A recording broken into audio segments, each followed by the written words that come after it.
ঈদ মোবারক, সবাইকে স্বাগত জানাচ্ছি ডিবিসি নিউজের ঈদের বিশেষ তালিকাতা অনুষ্ঠানের সঙ্গে রয়েছে এজি মাহমুদ। দর্শক, মহামারীর শঙ্কায় হারিয়ে গেছে উৎসবের রং। মহাসংকটের এই সময়ে ব্যবসা বাণিজ্যে গতি ফেরাতে স্থানীয় শিল্পের উৎপাদনে এবারের বাজেটে জোর দিয়েছেন অর্থমন্ত্রী। মেড ইন বাংলাদেশ ব্র্যান্ড প্রতিষ্ঠায় অঙ্গীকার ব্যক্ত করেছে সরকার। ঈদের বিশেষ আয়োজনে এবারের তালিকাতায় সেই বিষয় নিয়ে আলোচনা। আমাদের সঙ্গে রয়েছেন ফরচুন গ্রুপের চেয়ারম্যান মিজানুর রহমান। মিজানুর রহমান, আপনাকে দেখতে পাচ্ছি বড় পর্দায়, আপনাকে স্বাগত এবং ঈদের শুভেচ্ছা। ধন্যবাদ আপনাকে, ডিবিসি আমাকে আমন্ত্রণ জানানোর জন্য। ধন্যবাদ ডিবিসির সকল দর্শক মণ্ডলীকে। জি মিজানুর রহমান, আপনাদের কিন্তু বেশ কিছু জুতার কারখানা রয়েছে এবং আপনাদের তৈরি যে জুতা সেগুলো ইউরোপের প্রায় সব দেশেই রফতানি হয়ে থাকে। শুরুটা ঠিক কিভাবে হয়েছিল সেই গল্পটা দিয়ে শুরু করতে চাই আজকের আলোচনা। আমরা বেসিক্যালি স্টার্ট করেছিলাম 2008-এ চিটাগং থেকে একটি ফ্যাক্টরি দিয়ে। তখন আমার ওয়ার্কার ছিল 400-400-এর মতো। বাট এখন 2010 সালে আমরা বরিশালে স্টার্ট করি। বরিশালে আমাদের 3টি ফ্যাক্টরি রয়েছে এবং ঢাকাতে 2টো ফ্যাক্টরি, একটা আশুলিয়াতে, একটা সাভারে রয়েছে। এখন টোটাল 5টি ফ্যাক্টরি আছে। 5টি ফ্যাক্টরিতে প্রায় 6500 পিপল কাজ করে এবং আমরা দৈনিক আমাদের টার্নওভার, একদিনে আমরা জুতো বানাতে পারি 30,000-এর মতো। জি, নতুন যারা উদ্যোক্তা তাদের তো আসলে যে কোনো ধরনের কাজ শুরু করতে গেলে ক্যাপিটালের এক ধরনের সমস্যা হয়, ব্যাংক থেকে সহজে ঋণ পাওয়া যায় না। তো আপনার ক্ষেত্রে অভিজ্ঞতাটি কেমন ছিল? আমি আসলে বেসিক্যালি অনেক ইয়াং বয়স থেকেই স্টার্ট করেছি। আমি প্রথমে স্টার্ট করেছিলাম ছোটোখাটো, যেমন আমি ডোর লক ইম্পোর্ট করতাম 2001-2 সাল থেকে। তো আমি স্টার্ট করি ভেরি বিগিনিংয়ে আমার লাইফের। আমি প্রথমে চাকরি করি, তারপরে ব্যবসায় ঢুকে যাই। আস্তে আস্তে করে ছোট ছোট করে আমি স্টার্ট করি এবং 2004 সালে গিয়ে আমি 9 জনের একটি কারখানা দিই। এটা হলো কাটিং ডাইস ফ্যাক্টরিটাও জুতার ফ্যাক্টরির একটা অংশ, ব্যাকওয়ার্ড লিঙ্কস ইন্ডাস্ট্রিজ। এরপরে আমি 2006 সালে গিয়ে এমব্রয়ডারি ফ্যাক্টরি করি, এটা গার্মেন্টস রিলেটেড এবং জুতাতেও লাগে। তারপরে আমি যাই কার্বন ফ্যাক্টরিতে। এই 3টে আস্তে আস্তে তৈরি করার পরে আমি 2008 সালে স্টার্ট করি shoe factory. But financial support, bank আমাদেরকে সাপোর্ট করেছে। ইনিশিয়ালি অনেকেই করতে চায়নি, বাট বিগিনিং আমি অত্যন্ত সামান্য পুঁজি নিয়ে স্টার্ট করেছিলাম। আমার ব্যাংকিং খাত থেকে আমি 3 কোটি টাকার একটা ওয়ার্কিং ক্যাপিটাল পেয়েছিলাম। সেটা থেকে এখন বিভিন্ন ব্যাংকে, যেমন একটি ব্যাংকে আমার 150 কোটির উপরে শুধু ওয়ার্কিং ক্যাপিটাল রয়েছে। জি, আমরা তো জানি যে এক ব্যবসায় কেউ সফল হলে বা একটি কারখানা করে কেউ সফল হলে হয়তো বা ভিন্ন আরেকটি খাতে হয়তো কারখানা করেন, কিন্তু আপনার ক্ষেত্রে ব্যতিক্রম। আপনি বলছিলেন যে আপনি একে একে 5টি কারখানা করেছেন, সবগুলোই জুতার কারখানা। মানে অন্য খাতের কারখানা না করে জুতার কারখানাই কেন করলেন? ওই অভিজ্ঞতাকে কাজে লাগিয়ে আমি আসলে বেসিক্যালি জুতার ফ্যাক্টরিতে আমি যেটা জানি সেটা নিয়ে আমি কাজ করছি এবং আমি যেটা জানি না সেটা নিয়ে কাজ করা এটা আসলে লিটল বিট রিস্কি। আর আপনি জানেন অ্যাট দিস মোমেন্টে আমার গার্মেন্টস যদি আমি করতাম, গার্মেন্টসে গ্রোথ হচ্ছে আপনার 31% পর্যন্ত আপনি চিন্তা করতে পারেন। বাট আপনি যদি ডেটা দেখেন, ডেটাতে দেখা যায় এখন প্রায় 68% পর্যন্ত শুতে আপনি গ্রোথ হতে পারে। 68% মানে আপনার গ্রোথ হতে পারে। সো আমরা জুতা এখনও ভবিষ্যৎ আছে, এটা গার্মেন্টসের পরপরই অবস্থান তৈরি হবে বলে আমি আশা করছি। বেসিক্যালি চায়না এবং ইউএসএ মধ্যে যে ট্যারিফ যে একটা সমস্যা চলতেছে, ইন দ্য মিন টাইম আমাদেরকে ইউরোপিয়ান ইউনিয়ন তাদের উপরে এন্টি ডাম্পিং ডিউটি দিয়েছে। তারা যেহেতু অটো সাবসিডাইড 18% অটো সাবসিডি পায়। তো আমাদের আসলে কম্পিটিটর হচ্ছে চায়না। তো চায়না থেকে আমাদের কম্পিট করতে হলে, তাদের সমান প্রাইস রাখতে হলে বা তার চেয়ে কম প্রাইস রাখতে হলে আমাদেরকে, যেমন ইউরোপ অ্যান্টি ডাম্পিং দিয়েছে, ইউএসএ অন্যান্য কান্ট্রি অ্যান্টি ডাম্পিং দিলে আমাদের এই খাত অনেক দূরে এগিয়ে যাবে। জি অবশ্যই। আলাপের শুরুতেই বলছিলাম মেড ইন বাংলাদেশ। আপনি নিশ্চয়ই জানেন যে অর্থমন্ত্রী এবারের বাজেটে বলেছেন মেড ইন বাংলাদেশকে তিনি ব্র্যান্ড হিসাবে প্রতিষ্ঠা করতে চান। তো আপনার কাছে কি মনে হচ্ছে যে দেশীয় যারা উদ্যোক্তা, যারা শিল্প উদ্যোক্তা রয়েছেন, এই মেড ইন বাংলাদেশ ব্র্যান্ড প্রতিষ্ঠা করার জন্য কি সহায়তা জরুরি? ওকে, আমি একটা গল্প দিয়ে স্টার্ট করি। আমি 2004-এ আমি জার্মানিতে গিয়েছিলাম। তো আমার একজন বয়স্ক কাস্টমার ছিলেন, তার সাথে আমি গল্প করতেছিলাম রাতে ডিনারের সময়। তখন সে বলল যে দ্বিতীয় বিশ্বযুদ্ধের পর টেবিল টয়লেটের জাস্ট স্পুন, ফর্ক, নাইফ এই ধরনের জিনিসপত্রের ইউকে ছিল মনোপলি ব্যবসা করতো। তো জার্মানি কি করলো, জার্মানি তখন এই ধরনের ইন্ডাস্ট্রিও করেছিল। তখন ওরা ইউকে যদি $4 সেল করতো, ওরা জার্মানিরা $2 সেল করতো। তো ওদের হিউজ সেল হয়ে যাচ্ছিল, ইউকের চেয়ে বেশি সেল হয়ে যাচ্ছিল। তো ফাইনালি ইউকে বললো যে না, তোমরা সেম জিনিস বানাতে পারবে না, বানাতে হলে তোমাদেরকে লিখতে হবে মেড ইন জার্মানি। তো যখন মেড ইন জার্মানি লিখলো, তারা প্রচণ্ড প্রবলেমে পড়ে গেল। অলমোস্ট 1 ইয়ার তাদের সেল ড্রপ করে অলমোস্ট 60% নেমে আসলো। বাট 1 ইয়ার পরে যখন দেখা গেল যে ইউকের প্রোডাক্টের চেয়ে, যারা ইউজ করেছিল, যারা কিনেছিল, ইউকের প্রোডাক্টের চেয়ে জার্মানির প্রোডাক্ট অনেক মজবুত, অনেক শক্তিশালী এবং রং টং চলে যায় না। এরপরে দেখা গেল যে মেড ইন জার্মানির প্রোডাক্ট তারা কিনতে আরম্ভ করলো এবং ইউকের চেয়ে অ্যাটলিস্ট 50% দাম কমে, এবং পুরো ইউরোপ জুড়ে জার্মানির প্রোডাক্ট বাজারে চলে আসলো। এবং তখন থেকে জার্মানকে বলা হতো made in Bangla, made in German. So আমি আশা করি এভাবেই আমাদের এক্সপোর্টের মাধ্যমেই ওয়ার্ল্ডে আমাদের ব্র্যান্ড হবে মেড ইন বাংলাদেশ। জি, এই বড় ব্র্যান্ডগুলো আপনার কাছ থেকে কেন জুতা নেয়, মানে কিভাবে তাদের আস্থা অর্জন করেছেন, সেই কৌশল বা সেই ম্যাজিকটি কি ছিল? ইটস লং প্রসেস, আপনাকে একদিনে সম্ভব না। আমরা তাদেরকে quality as well as delivery দিয়ে স্যাটিসফাইড করতে পেরেছি। সর্বোপরি প্রাইস একটা বিষয়। প্রাইসটা হচ্ছে, আমরা কম্পিট করতেছি চায়নাকে, আমি বারবার বলে যাচ্ছি, এবং তার হচ্ছে অটো সাবসিডাইড। তারা যখন ইনভয়েস জমা দেয়, অটোমেটিক্যালি তাদেরকে 18% ট্যাক্স বেনিফিট, তারা 18% বেনিফিট পায়। সো আমরা অলওয়েজ চায়নার থেকে 18% বিহাইন্ড। তো আমরা প্রাইস দিতে হলে আমাদের চিন্তা করতে হয়, যদি ইউএসএকে প্রাইস দিই তখন আমরা চিন্তা করি যে আমরা 18% ব্যাক ক্যালকুলেশন করে প্রাইস দিতে হয়। তো ওইভাবে ব্যাক ক্যালকুলেশন করতে আমাদের material sourcing team, strong material sourcing team তৈরি করতে হয়েছে। চায়নাতে আমাদের স্ট্রং ম্যাটেরিয়াল সোর্সিং টিম রয়েছে 2টো জায়গায়, দোংগং এবং ফুজিয়ানে, এবং আমাদের ভ্যারাইটি অফ প্রোডাক্ট রয়েছে। এই জন্যই আমরা বড় বড় ব্র্যান্ডের কাছে বহুল পরিচিত হয়েছে। আমরা যেমন শুধুমাত্র স্নিকার্স তৈরি করি, আমরা ওয়াকিং বুট তৈরি করি, আমরা ইনজেকশন তৈরি করি, সিমেন্টের জুতা করি, এবং পিউ পোরিংও করি।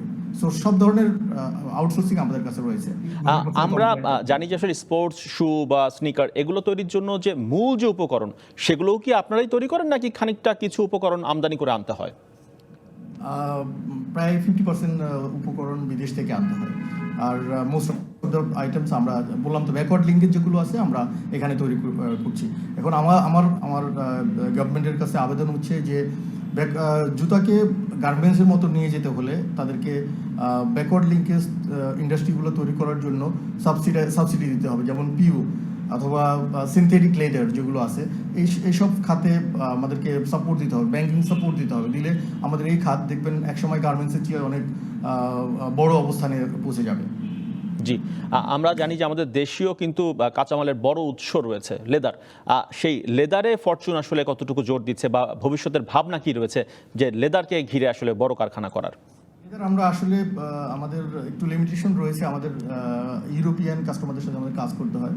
বেসিক্যালি আমরা যখন বাংলাদেশ থেকে লেদার নিতে যাই তখন দেখা যায় কমসিস্টেন্ট একটা থিংস আছে যেটা মানে অলওয়েজ ফেল করে। তো আমাদের দু একটা ভালো ট্যানারি ছাড়া সবগুলো ট্যানারিতে আমরা দেখেছি যে আমরা টেস্ট করে দেখি যে এটা ফেল করে। সো কাস্টমারদের, আমরা যদি 6 জুতো আমরা ইউরোপে এক্সপোর্ট করি, আমাদের এটা ডিস্ট্রয় করে দিতে হয়। সেল তো দূরে কথা, আমরা ফেরত তো নিতে পারবো না, এটা ডিস্ট্রয় করে দিবে। সো আমরা সেই ক্ষেত্রে আমরা অন্য দেশের লেদারকে, লাইক ব্রাজিল, তাইওয়ান, কোরিয়া, এই দেশের লেদারগুলোকে আমরা প্রিভিলেজ দিই। তার মানে হচ্ছে আমাদের যে লেদার ফ্যাক্টরিগুলো রয়েছে সেগুলো যদি পুরোপুরি মাত্রায় কমপ্লায়েন্স হয়ে যায় তখন আসলে খুব সহজ হবে আমাদের পক্ষে লেদারের তৈরি শু বিদেশে এক্সপোর্ট করা, তাই তো? আমাদের জন্য অত্যন্ত সহজ হবে যদি এটা কমপ্লায়েন্স হয়। বেসিক্যালি অনেক ফ্যাক্টরি কমপ্লায়েন্স ছিল, আমরা এখান থেকে মুভ করার পরে ইটিপি যেটা করেছে এটার আসলে বেসিক্যালি অ্যাজ পার দ্য এখন আর কমপ্লায়েন্সে নেই, আমরা কিনতে পারতেছি না। আমাদেরকে কাস্টমারই এম্বার্গো দিয়ে দেয় যে না, ইউ ক্যানট বাই ফ্রম দেয়ার। অনেক সময় ডাইরেক্ট নমিনেট করে দেয় যে তুমি এই কোম্পানি থেকে লেদার কিনো, এই কোম্পানি থেকে সিনথেটিক কিনো, এই কোম্পানি থেকে সক্স কিনো। সো আমাদের কিছু তখন করা থাকে না। একটি বিরতির সময় হয়ে গিয়েছে দর্শক, বিরতির পর আবারও ফিরে আসছি ঈদের বিশেষ তালিকাতায়, সঙ্গে থাকুন দর্শক। বিরতির পর আবারও ফিরে এলাম ঈদের বিশেষ তালিকাতায়। আজকে আমাদের সঙ্গে রয়েছেন, আমরা আলাপ করছিলাম মেড ইন বাংলাদেশ নিয়ে, সেই প্রসঙ্গে আলাপে আমাদের সঙ্গে রয়েছেন ফরচুন গ্রুপের চেয়ারম্যান মিজানুর রহমান। মিজানুর রহমান, আপনাকে বিরতির পর আবারও স্বাগত তালিকাত অনুষ্ঠানে। যে বিষয় নিয়ে আলাপ করছিলাম, আমরা দেশে আসলে ভালো মানের স্পোর্টস শু বা স্নিকার এগুলো দেশীয় ব্র্যান্ডের থেকে পাই না, হয়তো বা বিদেশি ব্র্যান্ডেরটা আমাদের কিনতে হয়। আপনারা তো দেশের বাইরে রফতানি করছেন, দেশের বাজারে কেন আসছেন না? আসলে বেসিক্যালি বাংলাদেশ মার্কেটে যে ধরনের জুতোগুলো পাওয়া যায়, আমরা আসলে ওই প্রাইস দিয়ে কম্পিট করতে পারতেছি না। আমরা আমাদের যে মানে ইজিতে তারা পেয়ে যাচ্ছে, যেমন তারা কিছু লোকজন দেখে চায়না থেকে ইম্পোর্ট করছে অত্যন্ত লো গ্রেডের জুতা, যেটা বাংলাদেশ মার্কেটে আপনি গেলেই আপনি পাবেন, বাট এর লংজিবিলিটি নেই এবং অনেক কম লংজিবিলিটির জুতো। তো এটার উপরে আমরা প্রস্তাব করেছিলাম গত বছর যে জুতা ইম্পোর্টের ক্ষেত্রে যেন অনেক ডিউটি দেওয়া হয়, তাহলে বাংলাদেশি কোম্পানিগুলো নিজেদের শপ তৈরি করবে। তো আমরাও ইন দ্য নিয়ার ফিউচার আমরা আসতেছি। ফরচুন গ্রুপ অবশ্যই তাদের ফ্রাঞ্চাইজিস নিয়ে আসবে, বাট এবছর না, আমরা আশা করি করোনা মহামারী চলে গেলে আমরা অবশ্যই স্টার্ট করবো। Last 2 years was very bad for this kind of franchising business. Maybe next year will be in the market. মানে ফরচুন তার নিজস্ব ব্র্যান্ড নিয়ে দেশের বাজারে আসবে, তেমনটাই আপনি বললেন। জি, ভিন্নতা কি থাকবে? মানে আপনি বলছিলেন খুব সস্তা মানের কিছু জুতা আমাদের দেশে ইম্পোর্ট হচ্ছে। ফরচুন যখন তার ব্র্যান্ড নিয়ে লঞ্চ করবে বাংলাদেশে, তখন সেই জুতা থেকে ফরচুনের জুতা কতটুকু ভিন্ন হবে, আলাদা হবে? আমরা চিন্তা করছি মাস পিপলের জন্য। এবং আমরা ছোটবেলায় কিন্তু জানতাম যে বাটা যখন মানে বাটার জুতা কিনতে গেলে আমরা বলতাম যে it's a very nice product. সেই ইমেজ নিয়ে, বাটার যে আগের ইমেজ ছিল সেরকম ইমেজ নিয়ে যখন আমি আসতে পারবো, তখনই আমি বাজারে আসবো। এবং এটা মাস পিপলের জন্য, মানে 100 টাকা থেকেও আরম্ভ করে আপনি 20,000 টাকার জুতো আমাদের ফ্রান্সাইজে হয়তো পাবেন। এই ধরনের চিন্তাভাবনা নিয়ে আমরা আগাচ্ছি। জি, আপনার শুরুতে আবার একটু ফিরে যেতে চাই এই সময়ে এসে। সেটি হচ্ছে, আপনি বলছিলেন যেহেতু এই খাতের ব্যবসাটি আপনি ভালো বোঝেন, তাই একের পর এক ফ্যাক্টরি করেছেন এই খাতের। কিন্তু আমরা যেটি চাই, দেশের নীতি নির্ধারকরা যেটি বলেন যে আমরা আসলে রপ্তানি পণ্যের বহুমুখীকরণ করতে চাই। এখন এক খাতে যদি কেউ সফল হয়, তার দেখা দেখি যদি একই ধরনের কারখানা হতে থাকে, তাহলে তো একই ধরনের পণ্য হবে। তাহলে রপ্তানি পণ্যের বহুমুখীকরণ কি করে হবে? মিজানুর রহমান। জি, এটা একটা ভালো কোশ্চেন করেছেন। বাংলাদেশে আসলে অনেক ক্ষেত্রই আছে যেখানে নতুন নতুন খাত তৈরি করা যায়। অনেক নতুন নতুন সেক্টর রয়েছে, আমরা সেই সেক্টরে যেতে পারি। তারপরে আমাদের মধ্যে রয়েছে আমাদের হস্তশিল্প, তারপরে জুটকে আমরা একসময় গোল্ডেন ফাইবার বাংলাদেশ বলতাম। জুট কিন্তু এখন ভালো একটা পজিশনে, এখন আমাদের প্রমিজিংয়ের মধ্যে জুট কিন্তু সেকেন্ড পজিশনে চলে, গার্মেন্টসের পরে জুট, তারপরে কিন্তু জুতার স্থান রয়েছে। তো জুটকে আমরা আগে রিকভারি করতে পারি। জি, সবাই যখন ঢাকা বা ঢাকার বাইরে আসলে ফ্যাক্টরি করতে চায়, কারণ এখান থেকে আসলে অনেক ধরনের সুযোগ সুবিধাগুলো পাওয়া যায়, তখন আপনি বরিশালে কেন ফ্যাক্টরি করেছেন? আসলে আমি 2008-এ একটা কোরিয়ান ফ্যাক্টরির সাথে আমি জয়েন্ট ভেঞ্চারে কাজ স্টার্ট করেছিলাম। তখন আমার কাছে প্রচুর অর্ডার ছিল। ফ্যাক্টরিটা ছিল 2 লাইনের একটা ফ্যাক্টরি। 2 লাইন মিনস 1000 পিপল কাজ করে।